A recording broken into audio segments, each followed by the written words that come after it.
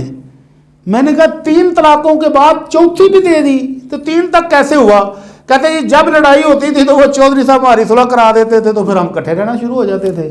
اب 4تھی بار جب طلاق دے کے اس کے پاس گئے ہیں اس کے ڈیرے پر تو اس نے ڈانٹا ہے کہ تسی تیسرے دن ہی پخنڈ بنایا ہوں تے ہون مینوں 4تھی طلاق تو بعد دا نہیں پتا، وہ جو پٹی صاحب کو پوچھ لو۔ میں کہا واہ کیا بات ہے، 3 تک چودھری صاحب نے اپنا سسٹم چلایا رکھا اور 4تھی دفعہ میرے پاس بھیج دیا۔ تو میں نے کہا بزرگو آپ کو بچے تھے، اماں جی آپ کو بچے ہیں کہ آپ کو سمجھ نہیں آتی؟ آنے جی بڑی سمجھ آ گئی، ایک دفعہ تسی ہون ساڈی صلح کراؤ، آئندہ نہیں کدی ہون اسی طلاق دیندے۔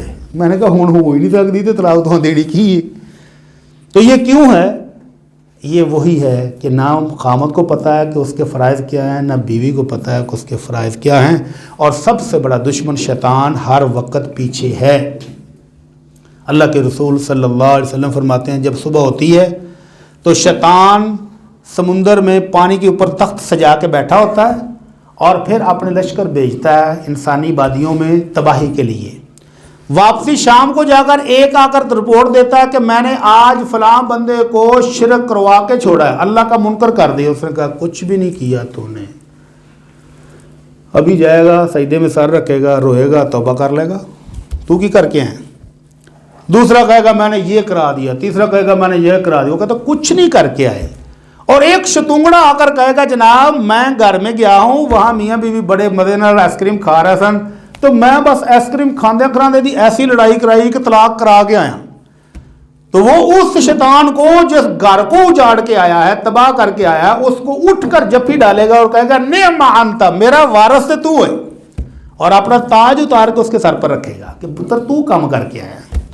تو شیطان اتنا خوش ہوتا ہے جب کوئی گھر ٹوٹتا ہے, اور ٹوٹتا کب ہے؟ جب بیوی کہتی ہے میں تین جتی دی نوک تے رکھنی ہے, اور جب خاوند کہتا ہو تو تیرے ورگیاں 100 لب جان گیاں چل جا. تو پھر روتے ہوئے جب آتے ہیں کہ نہیں بچے رول گئے, نہیں اب ابا بھی رو رہا ہے, اب اماں بھی رو رہی ہے کہ نہیں پتر غلطی ہو گئی, تو اس غلطی سے پہلے سدھارنے کا اسلام نے طریقہ بتایا ہے. یہ نہیں ہے کہ پہلا فائر ہی ماریں گے طلاق کا, اور ماریں گے بھی 3 کٹھی. یہ جو اسٹامپ فروش ہے نا, 100 روپے کا اسٹامپ لے کر پورا گھر اجاڑ دیتے ہیں, یہ بڑے بد نصیب ہے. پرنٹ رکھے ہوئے ہیں, نام بدلتے ہیں, تاریخ بدلتے ہیں, اور اس کے اوپر 3 طلاق کٹھی کا نوٹس نکال کر ان کو پرنٹ دے دیتے ہیں. تو یہ آخری اربہ تھا. اللہ رب العزت فرماتے ہیں کہ اگر تمہیں خطرہ ہو کہ بیویاں نافرمان ہو رہی ہیں تو پہلا سٹیپ یہ ہے فَعِذُوهُنَّ. گھر ٹوٹنے لگے, یہ مملکت اجڑتی نظر آئے تو پہلے میاں اور بیوی بیٹھ کر آپس میں بات چیت کریں کہ غلطی کدھر ہے. خامد کی غلطی ہے تو وہ مان لے, بیوی کی غلطی ہے تو وہ مان لے, جہاں کمی ہے اس کو درست کر لے, تو یہ گھر بستا رہے گا. پہلا سٹیپ فَعِذُوهُنَّ, کہ آپس میں بات چیت کرو, نصیحت کرو, مان جائے تو بس ٹھیک ہے. اور اگر یہ سٹیپ گزر جائے, وہ نہیں سمجھ رہی, وَاهْجُرُوهُنَّ فِي الْمَضَاجِعِ. دوسرا سٹیپ یہ ہے کہ خاوند بیوی کو بیڈ روم سے نکال دے کہ دوسرے کمرے میں چلی جاؤ, میرے کمرے میں نہیں آنا. یہ مومن عورت کے لیے بہت بڑی سزا ہے, اور جو آوارہ اور بدکار ہیں ان کے لیے تو موجے ہیں کہ چل چنگا ہے کر دیتا سو. اگر مومن عورت ہوگی تو وہ سزا کے بعد سمجھ جائے گی, اور اگر پھر بھی سمجھ نہیں آ رہی تو تیسرا آپشن اللہ نے دیا وَاضْرِبُوهُنَّ. ہلکی پھلکی مار بھی مار سکتے ہو, ہڈی نہ ٹوٹے, نشان نہ پڑے, اتنی سی ڈانٹ ڈپٹ بھی خامد کر سکتا ہے. اگر یہ مرلہ بھی گزر جائے تو طلاق کا ابھی بھی نہیں آیا. چوتھا مرلہ اللہ رب العزت فرماتے ہیں فَبْعَثُوا حَكَمًا مِّنْ أَهْلِهَا وَحَكَمًا مِّنْ أَهْلِهِ.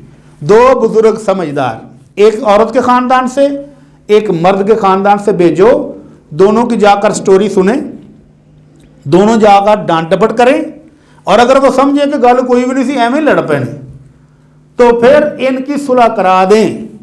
اور اگر وہ سمجھے کہ نہیں اب ان کے اختلافات ایسے ہیں کہ ان کا کٹھا رہنا مضر ہے, ہو سکتا ہے بچوں بھی مارن گے, آپ بھی مرن گے, بچوں بھی مارن گے, تو پھر وہ طلاق کروا دیں. اور اکثر و بیشتر قسطوں میں معاملہ چھوٹا سا ہی ہوتا ہے. تھوڑی سی گرمی, خامد باہر سے تھکا آ رہا ہوا آیا, اور آتے ہی بیوی نے کوئی ایک بات کی تو ایسا لگا جیسے اس نے ایٹم بم چلا دیا ہے. اس نے مزاج کو سمجھا نہیں کہ یہ تو باہروں لڑ کے آ رہا سی, تو چپ کر جلدی 2 منٹ. تو ایسے ہی لڑائی ہو جاتی ہے. لاہور میں ایک چیف جسٹس ریٹائرڈ ہوئے ہیں, وہ کہتے ہیں میں نے ایک تنظیم بنائی ہے, آؤ صلح کریں مفت.